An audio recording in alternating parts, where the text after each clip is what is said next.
hexadecimal equivalent will be 0C80H. Okay. So now you are doing the multiplication. So what is the syntax of multiplication? So always first is the destination register, then the to source register. Okay. So there are different versions of multiple U, mul, S, mul. So right now, so in the program, so we are using only multiply. Okay. So R1 and R2 are multiplied, and then so storing the result in an R3. So next is stop B stop. Okay, so since we want to stop it there itself, so in that only we'll be giving, and this is a end directive, so which will marks the end of the file. Okay, so this is the our ALP program which is written in the assembly language programming. Okay, so now we should add this to the source group. Okay, so here source group is there. So what we should do, you should right click and then add existing files to the source group. Okay, so in that you should select the .s files, ARM ASM files. Okay, so I'll write the first .s file. Okay, add, close. So now you can see here, so first .s is there. Okay, so any program for any project, so you should have the .c or .s program. Since we are writing all the software programs in an assembly language, so the extension will be .s. So next is, so we'll translate it to check if there are any errors. So there are 0 errors and 0 warnings. So next we'll build it. Okay, so you can see the hex file is created, first.axf with 0 errors and 0 warnings. Then rebuild it. Okay. Then afterwards what we'll do, so we'll start debugging. Okay, so how do we check the values? So we'll check in the registers. So debug, then start. Okay, so it is saying evaluation mode, so running with the code site 32. So okay will give. So here you can see now all the registers are visible. So what we'll do, so we'll extend this, and then so this program will execute step by step. Okay, so step by step, how do we execute? So we execute through the command F11. Okay, so now, so you can see here, as soon as the first command is executed, that is move R1, 6400. So your R1 will contains the value 0x001900. Okay, so that means it will convert into hexadecimal equivalent and it will store in R1. Okay, so next we'll execute the next command. So now R2 is moved with the value 3200. So 3200 means its hexadecimal equivalent is 0C80. So now it is moved. So now we'll execute the multiplication. So when you multiply, so R1 and R2 are multiplied. That is 1900 is multiplied with 0C80, and the result what you are getting 1388 with 30. So this is a hexadecimal value that you are storing it in register R3. Okay. So next if you execute, so it will stop there only. Okay. So this is how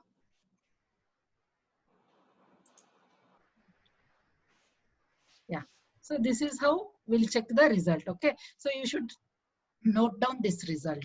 Okay, so the problem with this figure, so now how do we end? So coming to the here, then so we'll end this debugging. Okay, so the result whatever you have got in a register R3, so that you will note down and show it in the exam.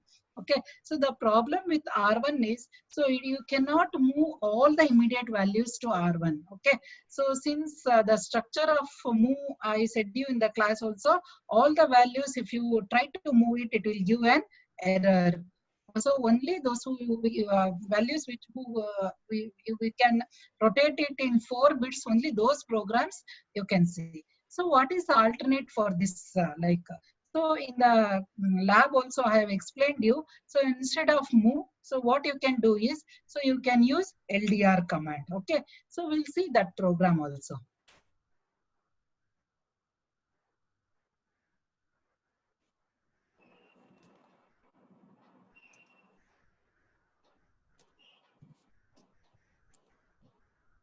Okay, so this is the modified. Okay, so since the program is to multiply two 16-bit numbers, so what I have done, so the as usual the first program is the area directive and the name of the program is multiply, and since this is a code and read only. Okay, so now what I'm doing, I'm loading LDR R4 equals some address. Okay, so this will load the address of the data one. So what does data one contains? So data one contains, so the DCW. Okay, so as I said while defining the data, so there are three types: DCB, DCW, and DCD. Okay, so DCB means to store the bytes. Okay, so to store the off words we use the DCW, and DCD means so to store the full 32-bit word.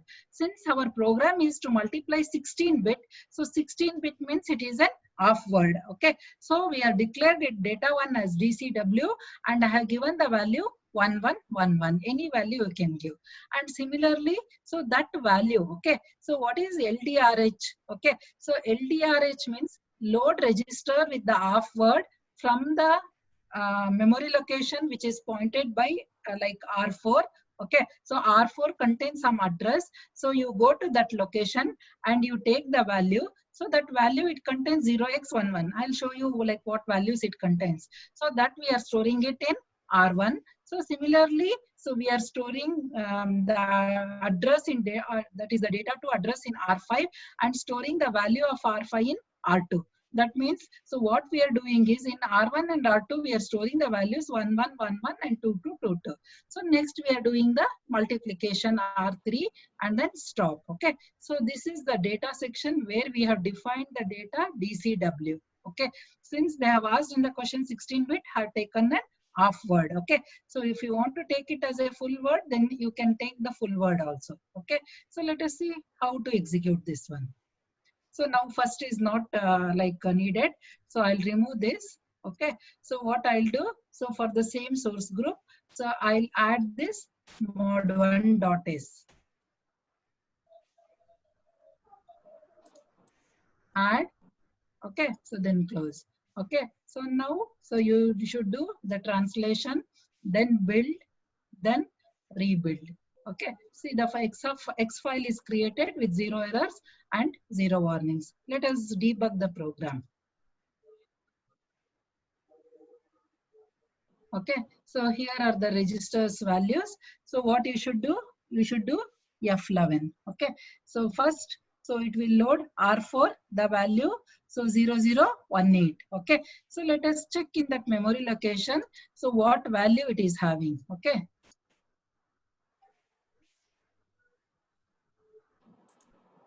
so 0 hex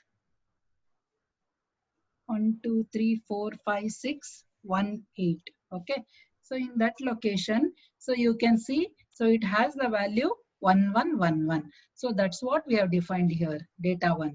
Okay, so if you want any value, so you can define like that only, or data one value at the runtime you can give here also, no problem. Okay, so that value it will be stored. So now we'll see. So see now R1 contains 1111, and similarly R5 contains 0001A. Okay, so let us see what is 1A contains.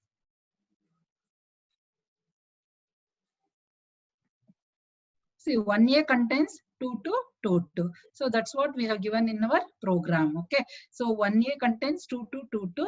So that value now it should load to R2. Okay, so let us execute F11. See, now R2 contains 2222. So when you multiply it, okay, so now the result you are getting, and it is stored in R3. Okay, so R3 contains the resultant of 1111 and multiplied with 2222. So this result you can take it as the output. So this is a very simple program. And then, so now after noting the results, so you can stop debug, and then so stop debug the session. So this is your first experiment. Any doubts?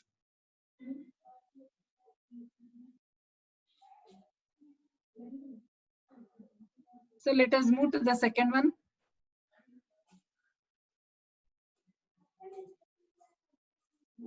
Yes.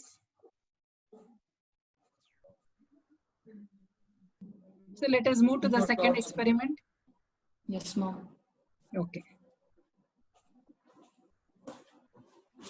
So what is the second experiment? So second experiment is you have to find the program, write an ALP assembly language program to find the factorial of a given number.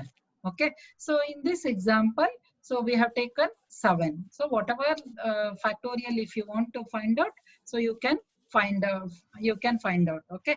So check the result in like R2 or R1. Okay. So in both the results it will be there. And the factorial of 7 is, so 13B0, which is in hexadecimal, that is 5040. You'll be getting the factorial of 7. Okay. So how do we write the program?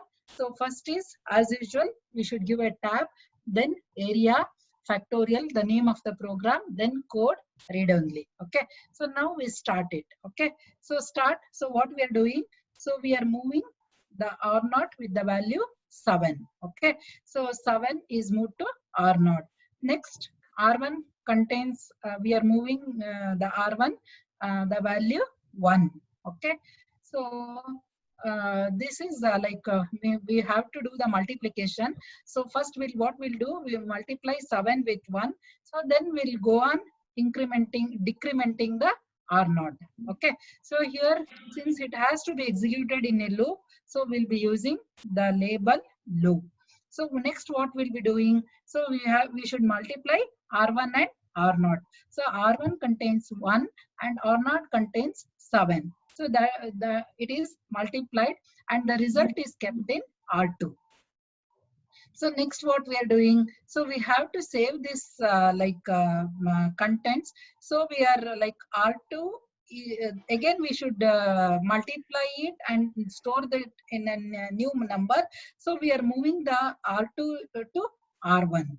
Okay. So then we have to decrement the R0 with 1. So why we have to decrement? So after 7, so 6, 5, 3, 2, 1. Okay. So until it becomes 1, so we have to do the multiplication. Okay. So what we are doing? So we are doing sub s. So why do we include s here? So in the next instruction, suppose if you include yes, so it will update the status flags of the CPSR registers. Okay. So what all the like status flags, that is 0 flag, carry flag, and then overflow flag. So all those flags, negative flags, so all are changed if you include yes. Okay. Simply if you are doing sub yes, then you cannot compare, you cannot write it in 2 instructions. So you should use 3 instructions. Okay. So in order to avoid this, okay, so we use the condition code. So that is whenever in an arithmetic instruction, so if you include yes, automatically it will update the CPSR register, that is the flags. Okay. So we are decrementing now 7 with 1. Okay. So now, so we are checking with branch not equal. Okay. So this will check for 0 flag. Okay. So whether it is equal or not equal. Okay. So if that value is not set, so what it will go? It will go to the loop.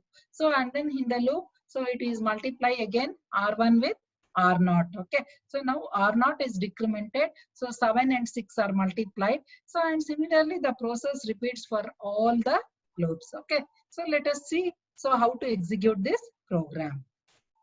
Okay. So first this mod second dot s. So it should be linked here. So I'll remove this one. Now to the same source group, I add the second dot s.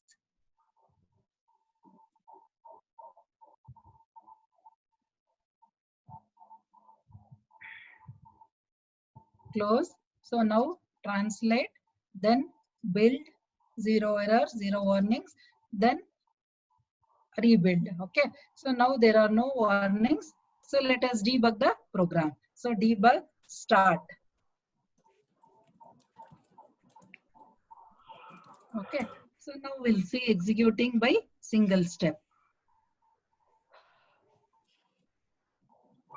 So now, so R0 contains 7 and R1 contains 1. Okay. So now it comes to the R2. R2 contains 7, the value 7. And then, so R1 even contains 7.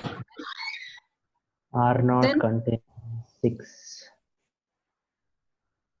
next we are doing the subtraction. Okay. So after doing the subtraction, so R0 will be 6. Okay. So now you can check the CPSR flags register.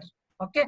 So you can see that 0 flag is 0. Okay. So this will continue until this 0 flag becomes 1. Okay. So if you check here, when 0 flag becomes 1, it stops. Okay. So you can yeah, now you see. So 0 flag once becomes 1, so it stops, and then so we can check the result. Okay, so the result, so you will be getting in R1 or R2. So result is in R1 or R2. So why? Because we are doing the multiplication and final result will be in R2, that we are moving in R1.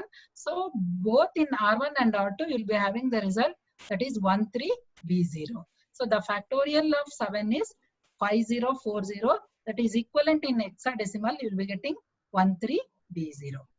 Okay. So now, so note down that result, and if you want to, like the examiner asks to change the factorial, so here you can change the factorial and then so you can repeat this. This is a very small program.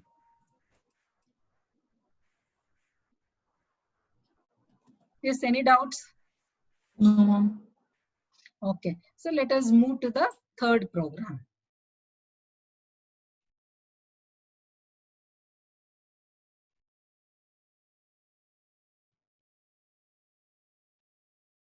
Yes. So what is this third program? So third program, so you should write an ELP program to find the sum of first 10 integers. Okay, so you should do the addition of 10, 9, then 8, 7, 6. So likewise until 1. Okay, so you should do this addition and show the result. So again, we have written a very small program. So first, since we are doing the first 10 integers, so we are storing the 10 in the register R0. Then, so we are moving R1 with 0. Okay, so then what we are doing, add, so R1 and R0. Okay, so 10 plus 0 and store the result in R1. Okay, so next we are doing the subtraction. So this we should repeat until R0 becomes 0. Okay, so till that one, so we'll be repeating. Hence we are using a loop and we'll be executing these instructions in loop. Okay, so next, now we are doing the subtraction. So now 10 minus 1, it is 9. So it is not equal to 0. Hence again it comes. So it will do your R1 contains R1 contains 0, and then so R0 contains 9, so that will be added. So 10 plus 9, so likewise it continues. Okay, so let us execute and check the result. So this is a third program. So to the same source group, so I'll add the third program.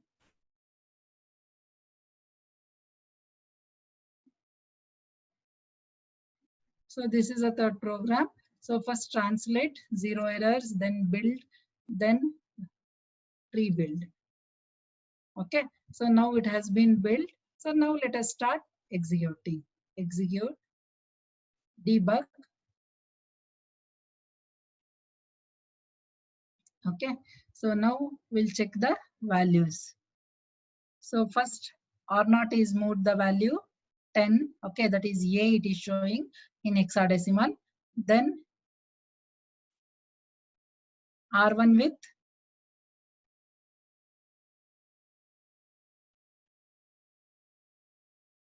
R1 should contain 0. Okay, it has already added, it has done. Okay, it has been adding, so that's why its contents is changing.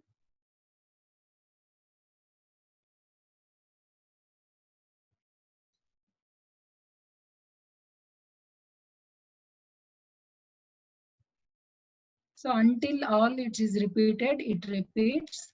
So once it becomes,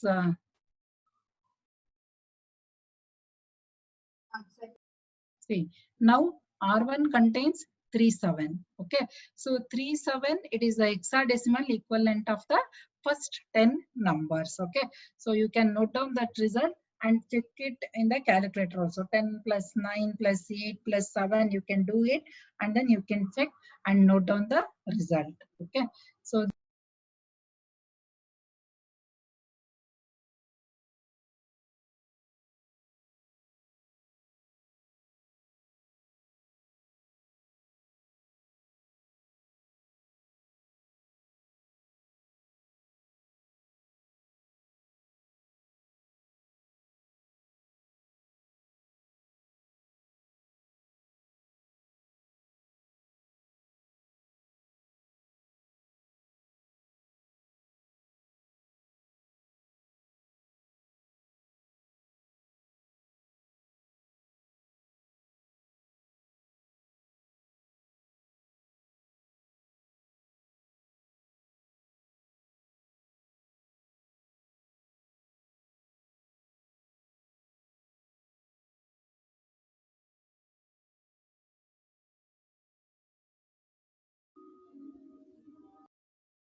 the lookup table,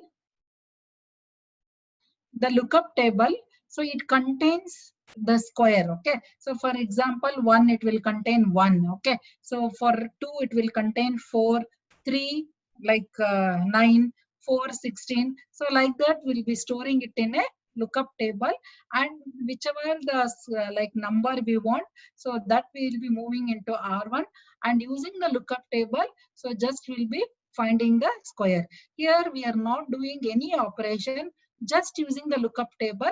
So we'll be storing it. Okay, so as usual, so the first line is the comment line, and then the area, which is the starting of your area is a directive, and the name of the program is square, which contains code and which is read only. So next entry, so next we are moving R2 with the value 0, next R1 with the value 7. Okay, so 7 is the number which we are going to find the square root of a 7. So next we are loading R0 with the address of the lookup. Okay, so now, so a starting address of the lookup table is stored in R0. Okay, so now what we are doing, so LDRB. So lookup means it is a lookup, means it is a, like we have defined it as a table DCB. So DCB means we all know that it is a bytes. Okay, so it, because like 10 numbers, so which where we can store it in bytes only. So 0 1 4, this is in decimal we have written it, but while storing it in the lookup table, it will store it as an hexadecimal. Okay, so these are the square of a numbers. So by mistake, if you are written here wrong, so it will show the result as wrong. Okay, so be careful while writing these numbers. So next, what is the instruction? So we are loading R2 with R0 plus R1. Okay, so this is like indexing method. So where, so R0 contains the lookup address plus 7. Okay, so that means it will contain the starting address. So plus 7 means like 1 1 2 3 4 5 6 7. Okay, so it will come here and it will take that value, and then so it will load into R2. So your result, you should get 49 in hexadecimal. Okay, so let us see how to execute this program. So I'll add fourth program.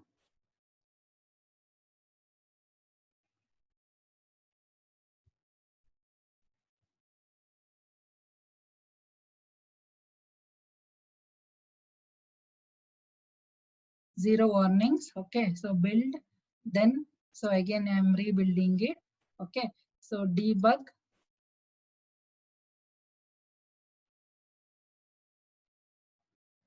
See, here you can see, So let us start single step method by doing F11. Okay, so first R2 is moved with the value 0. Next R1 with 7. Okay, so next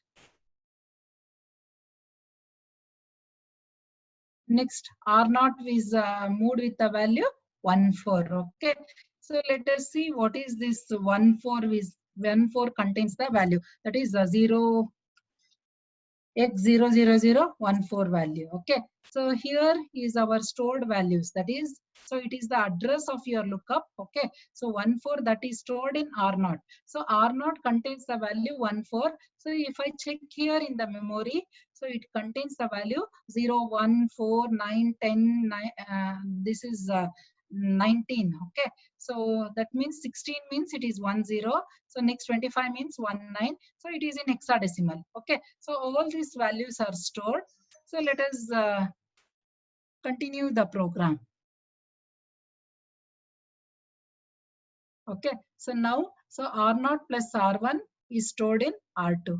That means 3, 1. Okay, so 3, 1, you can see the red mark here. So that is the square of a number 7. Okay, so that is 49 in hexadecimal is 31. So that number is stored in R2. Okay, so this is the demonstration of a square of a number using the lookup table. So now debug, start. Okay, so shall I continue remaining 4 programs tomorrow, or shall I continue now? Tomorrow. Yes? Tomorrow, ma'am. Huh? Tomorrow, ma'am. Tomorrow. Okay, so tomorrow morning 9:45 itself I'll start. Okay, because I'll take one software session and one hardware session. Yes, ma'am. Okay, okay. Thank you all. Enjoy Sunday. Thank you, ma'am. Thank you, ma'am.